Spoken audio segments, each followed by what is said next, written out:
The monitors didn't alarm. That was the thing nobody talked about afterward, how quiet it was when the man in Bay 4 stopped fighting. Nurse Céleste Orin heard it before she saw it. Not a sound exactly, more like the absence of one. The rhythm she'd been tracking from the supply corridor just stopped, and her body moved before her brain caught up. She pushed through the curtain. The attending, Dr. Brandt, was on the phone, his back to the patient. The resident beside him was documenting something on a tablet, stylus moving in slow, careful loops. The man in the bed had gone the color of old paper. His pressure's dropping, Céleste said. Dr. Brandt didn't turn around. I'm aware of the situation, thank you. She wasn't sure he was. She checked the line. The drip had infiltrated, fluid pooling under the skin instead of going in. Nobody had caught it. She switched it, recalculated the rate, called the number out loud. The resident looked up. Dr. Brandt finished his call. The man's color came back, slowly, the way dawn does in November, reluctant, unconvincing. Nobody said anything to Céleste. Not thank you. Not good catch. Nothing. Dr. Brandt wrote something in the chart and moved on to the next bay, and the resident followed him the way residents do, close and careful, like a shadow that hadn't learned its own shape yet. Céleste stood at the supply cart and restocked it. Alcohol swabs, Tegaderm, 4x4s. She counted them out and placed them in their slots and didn't let herself feel anything about it until she was in the staff bathroom with the door locked, sitting on the edge of the sink breathing. She'd been doing that a lot lately. The locked bathroom. The counting. She'd come to Ridgemont Regional 8 months ago with a gap in her resume that she hadn't fully explained and a reference letter from a name nobody in the hospital administration recognized. She'd listed her nursing credentials, her RN, her critical care certification, and left the decade before that in a section marked simply prior service. The hiring manager, a brisk woman named Coordinator Haas, had asked about it once, briefly. You were in the military? Yes, for how long? 11 years. Coordinator Haas had nodded and moved on to salary expectations, and that was that. The subject didn't come up again. Ridgemont was a regional hospital 2 hours east of Ottawa, perpetually understaffed, and they needed warm, licensed hands.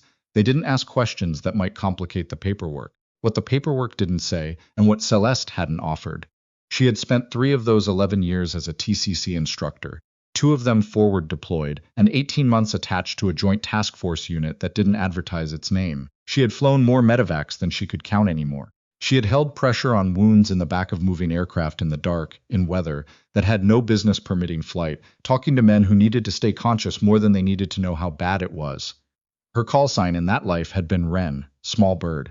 Stays close to the ground, finds its way through storms. She didn't tell people that. There was no version of that conversation that didn't end somewhere uncomfortable, with awe she hadn't earned in this context, or with skepticism that required proof she had no interest in providing. She was here now. She was a nurse here now.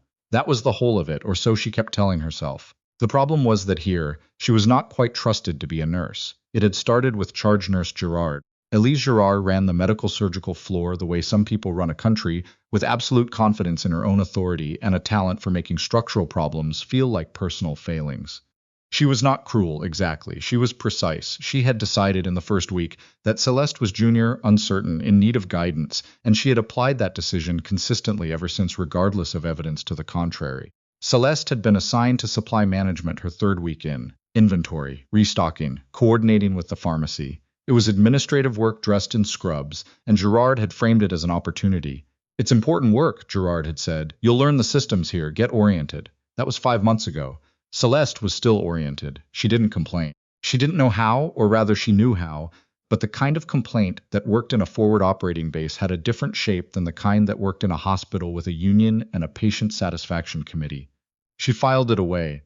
She restocked carts. She caught things quietly when she was close enough to catch them and said nothing when she wasn't thanked. The nurses who'd been there longer, Dupont who worked nights, Sébastien at the station near the window, young Tremblay who was still in her first year and asked Céleste questions she answered carefully.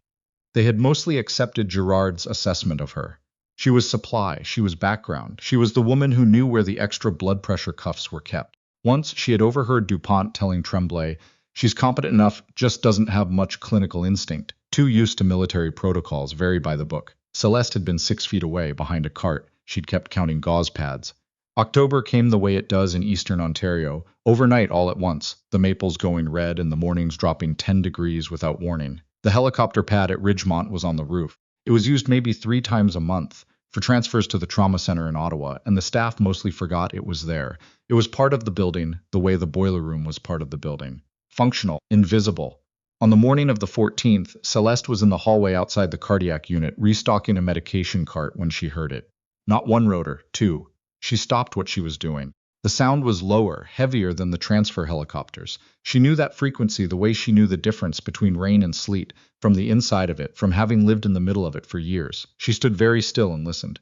The second one was definitely military. CH-146. The Griffon variant, she thought, though she hadn't heard one outside of a flight line in 4 years. Her hands kept working. She didn't know what else to do. The call came to the nursing station 11 minutes later. Sebastian took it. He wrote something on a notepad, frowned at it, and called down the hall for Girard. Girard came out of her office with her reading glasses still on. There are 2 JTF aircraft on the roof, Sebastian said. They're asking about a patient transfer, but they're also asking. He looked at his notepad. They're asking if we have a nurse on staff. They used a name, a call sign. What does that mean? I don't know. I think it's a military thing. We don't have anyone by that name. They said it's a call sign, not a legal name. There was a pause. What exactly did they say? Girard asked. Sebastian read from the notepad carefully. We have a critical casualty and our flight medic is down. We need someone who can fly. We were told Wren is at this hospital. We need Wren. The hallway was very quiet.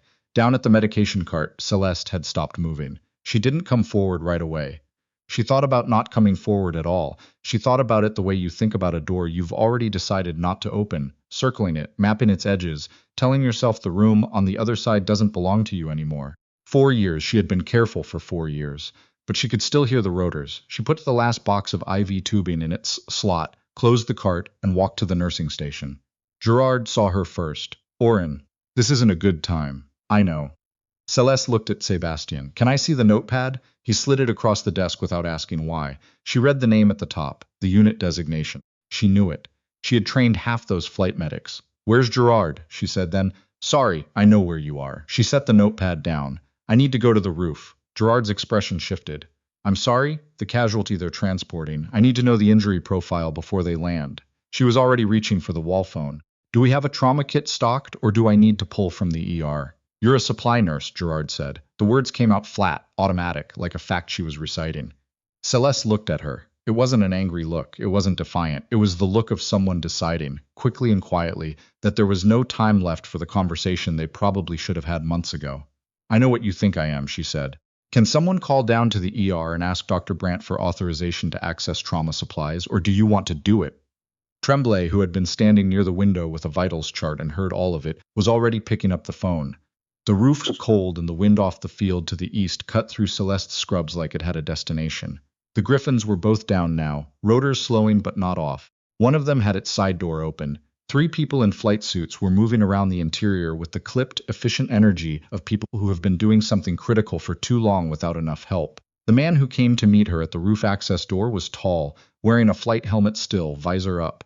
She recognized the rank insignia before she recognized the face. Master Corporal Holt. She'd trained him on hemorrhage control in Petawawa. He'd been 23. He looked older now, which made sense, which made her feel something she didn't have time for. Wren, he said. I go by Orin now, she said. What've you got? He walked beside her toward the open aircraft and talked fast. Blast injury, secondary fragmentation, right axilla into the chest wall. Pneumo already decompressed in the field, tension relieved, but the drain had shifted during flight, and the casual sat was dropping again. Their flight medic had taken a hard landing injury on exfil. He was sitting against the fuselage with his arm at an angle that meant he couldn't work.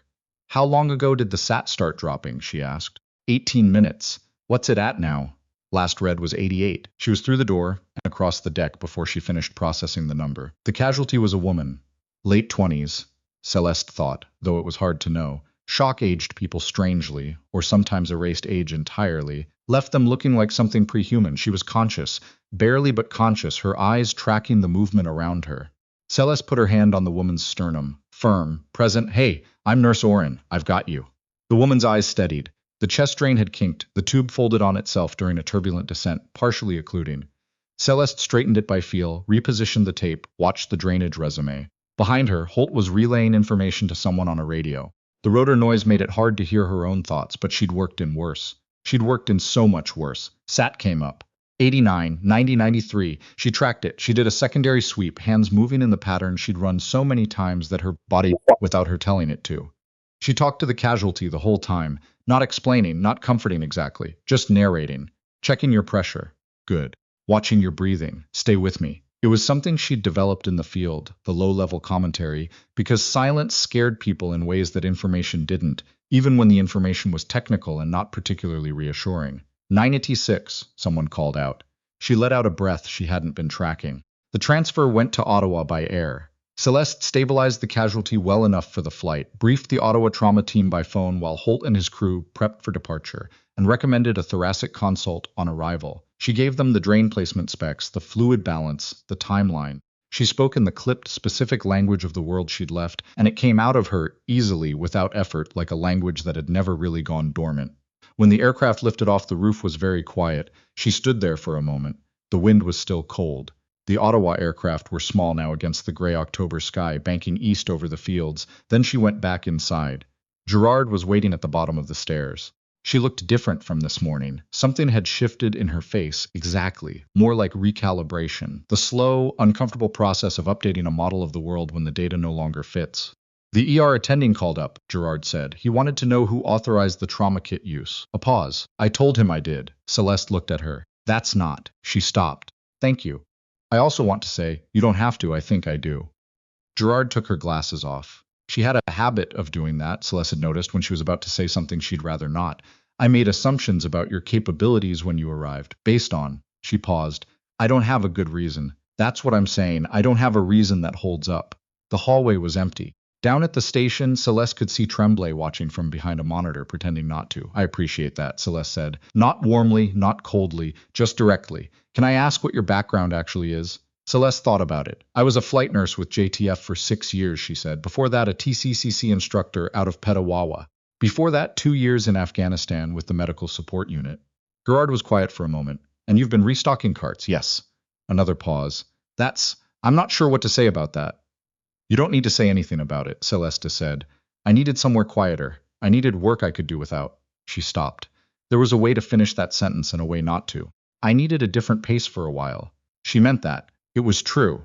It was also only part of the truth, but some parts of the truth she was still learning to hold. Tremblay caught up with her in the corridor outside the break room. She was young. First year, barely 23, and she had the quality that some new nurses had, and many lost within a few years. She still cared visibly, without having learned to hide it. She'd ask Céleste questions about wound care and medication interactions and sit with the answers, turning them over. She took notes in a small book she kept in her left pocket. Can I ask you something? Tremblay said. Sure, when you were up there, on the roof. She seemed to be choosing words carefully. Were you scared? Céleste thought about that. Not about the answer, she knew the answer, but about whether to give it. Yes, she said. Not about the casualty. About whether I still knew how. Tremblay nodded slowly. Did you? Apparently. That's Tremblay seemed to search for the word. That's kind of amazing. Céleste almost smiled. Not quite. It's training, she said. The body doesn't forget things it's done enough times. That's the point of the training. It's not amazing. It's just repetition becoming reflex. She thought about Holt's face on the roof. She thought about the casualty's eyes steadying when she put her hand down. But yes, she said quietly, it still felt like something. She called her sister that night from the parking lot before she drove home.